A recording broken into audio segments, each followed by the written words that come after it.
I have to make comment on the events that happened this week in Connecticut.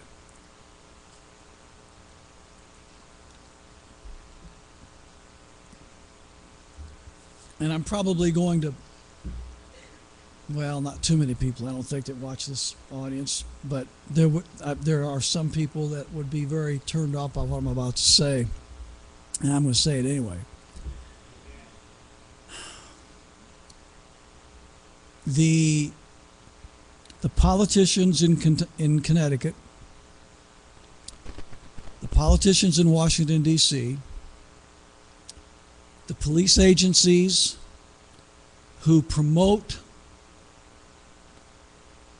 the strict gun control laws that exist in the state of Connecticut, and the fact that by virtue of the above agencies,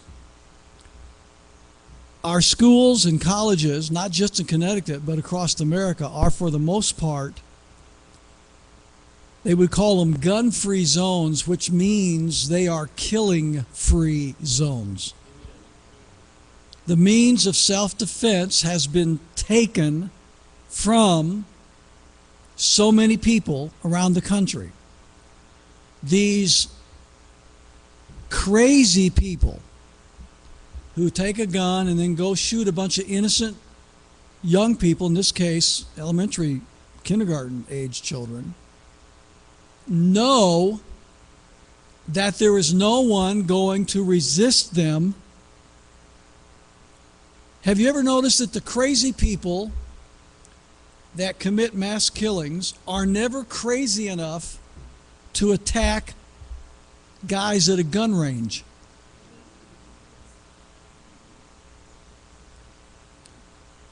In fact, I've never heard anybody going into a gun shop and opening fire. Or a police station. They go to places they know that the citizens are disarmed and cannot fight back. The people in Washington, in Connecticut, and our other state legislatures, and the police agencies that are collaborating with them, promoting the increased disarmament of the American citizenry, hear me clearly, have the blood of those children on their hands.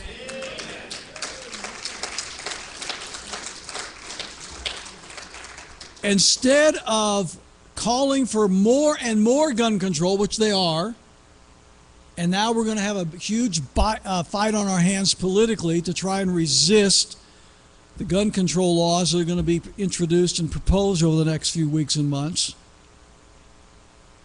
Just remember now, they can't do it without the House of Representatives. And the House of Representatives are controlled by the Republican Party.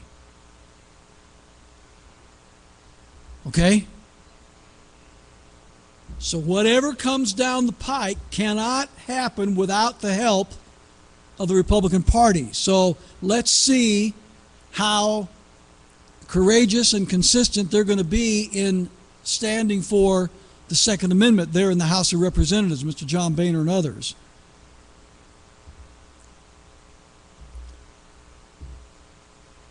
Instead of calling for more gun control and taking guns out of the hands of honest people, what we ought to be doing is lawfully allowing those teachers and professors and other adults in the school setting, be they maintenance people or principal or staff or whatever, the ones that would choose to do so, to allow them to arm themselves in the classroom, in which case this tragedy last week in Connecticut would not have been as egregious as it was.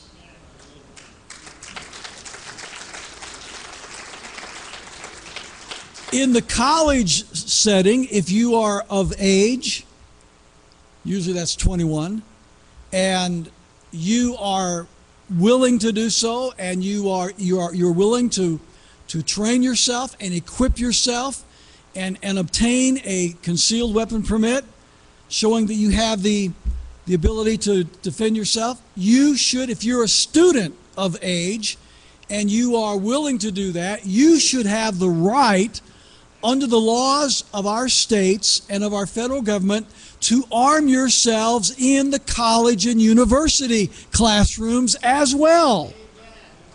This is a matter of self-defense. It's a matter of adults behaving like adults. Part of the responsibility of adulthood is protecting those who are too young to protect themselves, or too old to protect themselves, or too disabled to protect themselves. That's one of the responsibilities of adulthood in a free society, is men and women willing and able to defend themselves and others against the predators of our communities.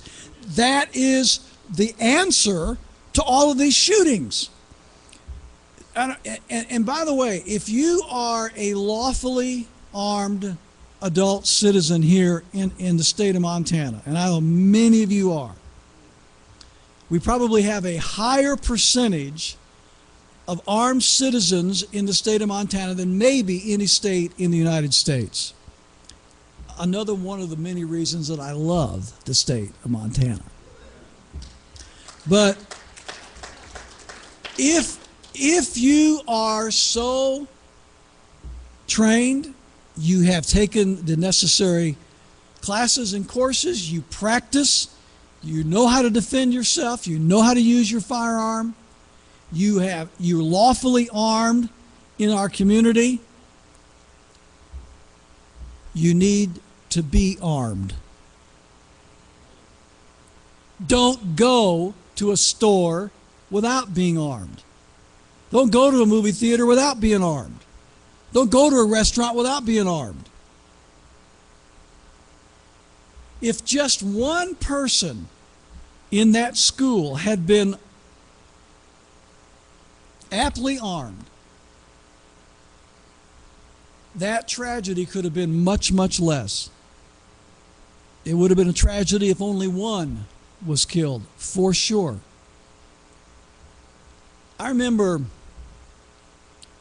just real quick, in the state of Florida, which was the first state in modern times to recognize the right of its citizens to carry and keep and bear arms, and to do it with a concealed weapon permit. I know how some of you feel about concealed weapon permits, so you don't have to come and preach to me after church. I understand what you feel about that. I have one, and I know many of you do, and I encourage those of you to get one who would want and choose to get one.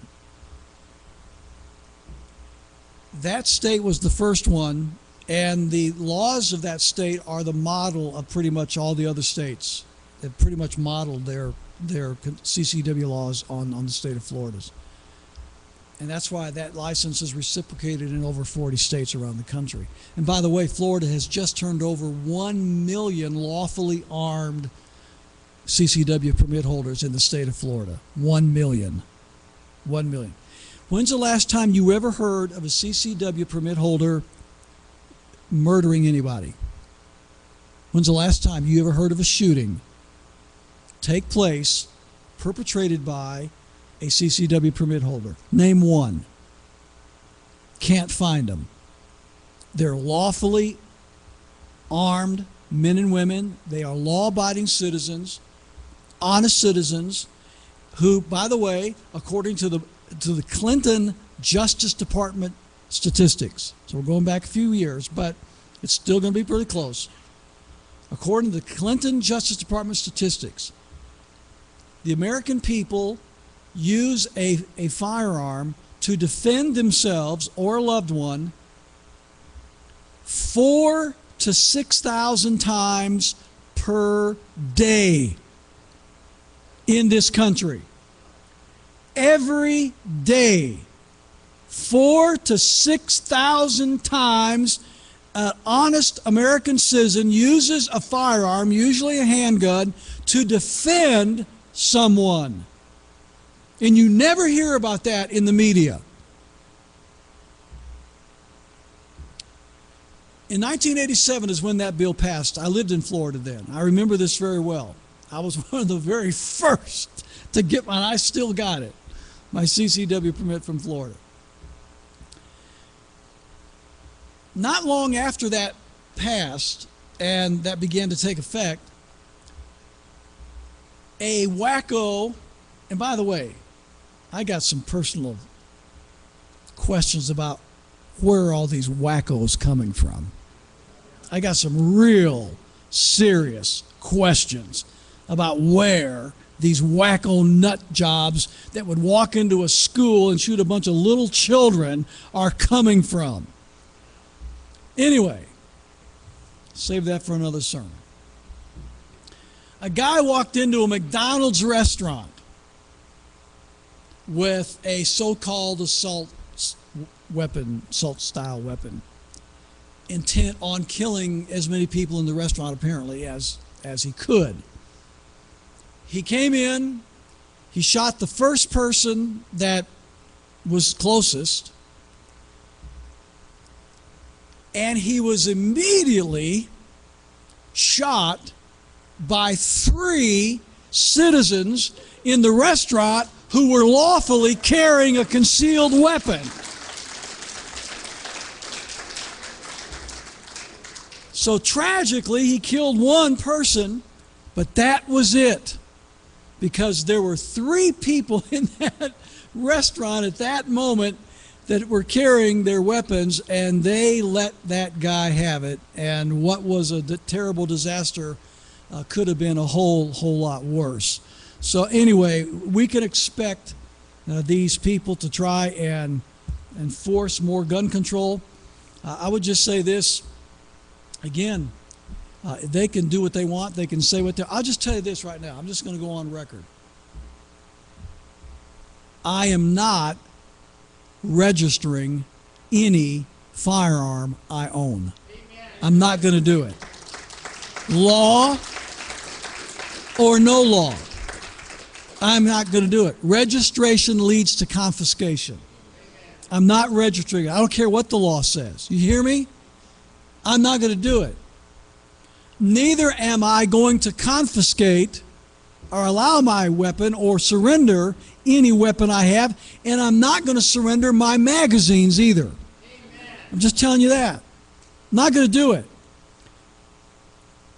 If there is a line that's going to be drawn in the sand, in my opinion, it's going to be drawn where our founding fathers drew it, and that is when they come for our guns, we must, if we are going to have any kind of freedom in the future, say no. Not going to happen. Anyway, we really need to pray for these families. How awful that was, and these parents and what they have to be feeling today. And we all have children or grandchildren, and oh man, our heart just grieves.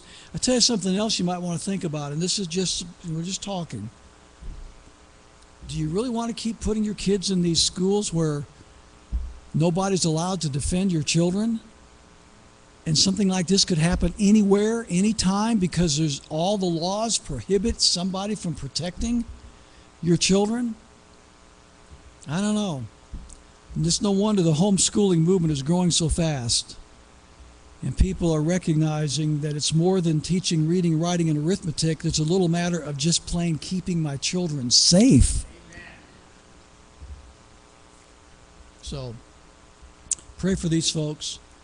And then be prepared to petition our governor and our congressmen and our senators and our elected officials locally, and make sure they understand in no uncertain terms that the people of the state of Montana are not going to stand for any more gun control. We're not going to do it. So we need to communicate that. All right.